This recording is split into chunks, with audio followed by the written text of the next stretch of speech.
Pueblo's main source of drinking water.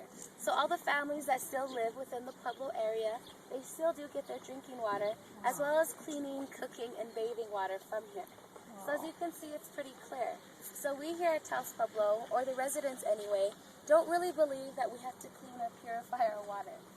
And as long as I've been growing up here and been around here, I never really heard of anybody getting sick or anything from this water. So it does flow all year long. During the winter time, it freezes over, but it does flow underneath. Now the water that you see here will be in the town of Taos within 5 minutes. So it does flow all the way into the Rio Grande.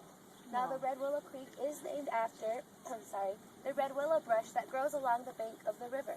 So if you can kind of look on the other side, that big tree, right to the left of it is actually a big red willow bush.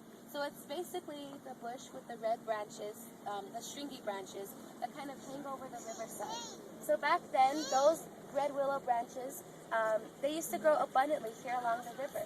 So a lot of tribes would refer to us as the Red Willow people. So that's what we call ourselves today. Taos Pueblo is the home of the Red Willow people.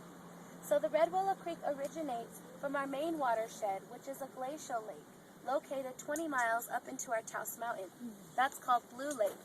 Now Blue Lake to us in our native religion is very sacred, as well as very private. It's kind of like our church. So as there is holy water inside of the church, we view Blue Lake as our church, and the water inside of it is holy. Back in 1906, when President Theodore Roosevelt was creating the National Park System, he did take away about 60,000 acres of the Taos Mountain, including Blue Lake, from the Taos Indians. Now we have various sacred sites up in our mountain that we still use up to this day.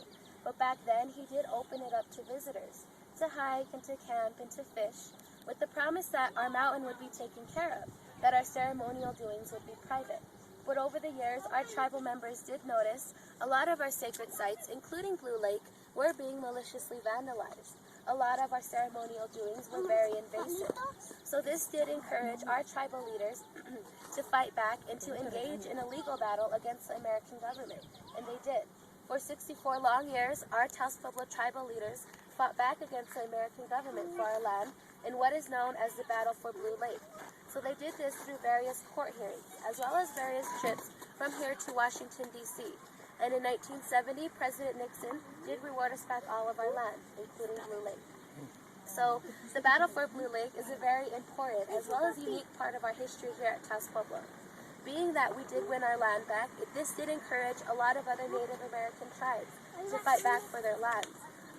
Taos Pueblo was one of the first Native American tribes in all of the United States to receive any land back from the government without a treaty. As well as we are only we are only one of very few tribes that haven't been removed from our ancestral homelands. So our lands are not open to non-tribal members. We do only keep them strictly open for our tribal members or people from Taos Pueblo. So the Red Willow Creek is what separates the north side structure that you see behind you from the south side structure across the river. These two multi-story structures are the ones that we consider to be over 1,000 years old. These are two of the oldest remaining multi-story structures. So if you can look on the north side, on the rooftops, you can see the single poles that are kind of sticking out, kind of sticking straight up. So those are the original entryways into our homes. So as you can see, there are not very many left. So the wooden-like structures that you see on the ground and kind of outside of the different homes, those structures back then, we used to use them for drying things. So these were our drying racks. We would use them to dry things such as hides and meat, corn and berries throughout the summer months. So right now they're not used for drying, they're basically just used for shade or for our vendors. So what you see enclosing the whole Pueblo area is the Pueblo Walk. Now anywhere you walk to get outside of the Pueblo, you'll encounter the Pueblo Wall. So at one time this wall used to be about 15 feet high. It did serve as a protection against invading tribes. So Taos Pueblo was a really famous trade center, and the Rio Grande route was a really famous trade route, as well as invading route. So we didn't get invaded by other Pueblos. We basically got invaded by nomadic tribes, such as the Utes and the Apaches. So in a way, the Pueblo Wall is the separation between the traditional ancient world that you see around you and the modern world. Outside of the Pueblo Wall are all of the modern homes with the modern conveniences, as well as the different programs that take care of our community on our reservation. So on our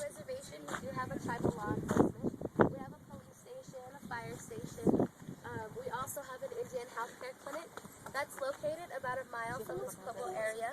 So they do service the people of our community with healthcare. We also